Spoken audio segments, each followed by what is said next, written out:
मांगते, जो हमसे टकराएगा मिट्टी में मिल जाएगा, जो हमसे टकराएगा मिट्टी में मिल जाएगा।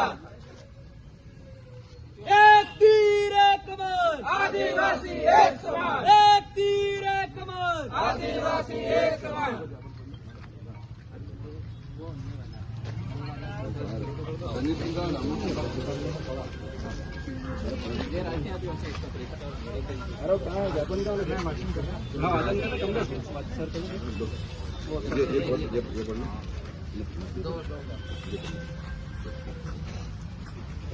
प्रति महामहिम राष्ट्रपति महोदय, भारत सरकार, नई दिल्ली। विषय: अनुसूचित जाति जनजाति वर्ग के आरक्षण में क्रीमी लेयर लागू नहीं किए जाने तथा उप वर्गीकरण न कर आरक्षण को यथावत रखे जाने बाबत द्वारा जिला कलेक्टर, जिला झाबुआ, मध्य प्रदेश।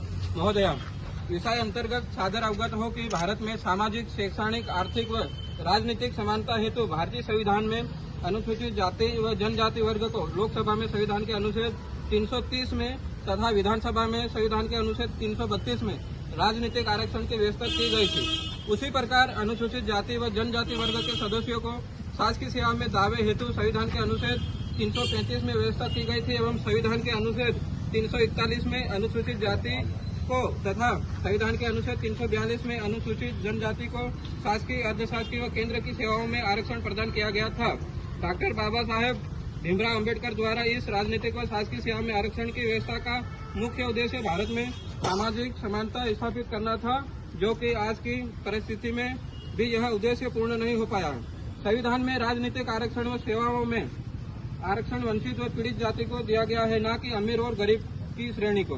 वर्तमान स्थितियों में भी भारत के विभिन्न राज्यों में अनुसूचित जाति जनजाति वर्ग के साथ भेदभाव व अत्याचार बदस्तूर जारी है, जिससे यह स्पष्ट होता है कि भारत में सामाजिक समानता आज पर्यंत स्थापित नहीं हो पाई है। आज भी इन वर्गों के अनेक IAS, IPS अधिकारी भेदभाव व प्रताड़ना के शिकार हो रहे हैं तथा राजनीतिक क्षेत्र में भी इन वर्गों के अनेक राजनीतिक जनप्रतिनिधि की जातिगत आधार पर अनदेखी की जाती है, वे उपेक्षा का शिकार होकर बेबस बने रहते। इसलिए यह मानना कि वे क्रीमी लेयर है और उन्हें क्रीमी लेयर मानकर आरक्षण की सुविधाओं से वंचित करना व उप वर्गीकरण करना उनके संवैधानिक हितों पर कुठारघात है। केंद्र सरकार की सलाह पर सुप्रीम कोर्ट द्वारा लिया गया यह निर्णय किसी भी दृष्टिकोण से श्रेयस्कर नहीं है। इस निर्णय से अनुसूचित जाति जनजाति वर्ग हताश, निराश व आक्रोशित है। वर्ष 2018 मार्च में SC/ST एक्ट को निष्प्रभावी किए जाने के संबंध में सुप्रीम कोर्ट द्वारा लिया गया निर्णय व उसके बाद 2 अप्रैल 2018 को उपजे देशव्यापी आंदोलन का स्मरण करें। कहीं पुनः देश में ऐसे उग्र प्रदर्शन व आंदोलन की पुनरावृत्ति न हो जाए। अतः आपसे सादर अनुरोध है कि अनुसूचित जाति व जनजाति वर्ग के संवैधानिक हितों को ध्यान में रखते हुए इन वर्गों के आरक्षण में क्रीमी लेयर लागू कर उप वर्गीकरण पर सुप्रीम कोर्ट द्वारा लिए गए निर्णय को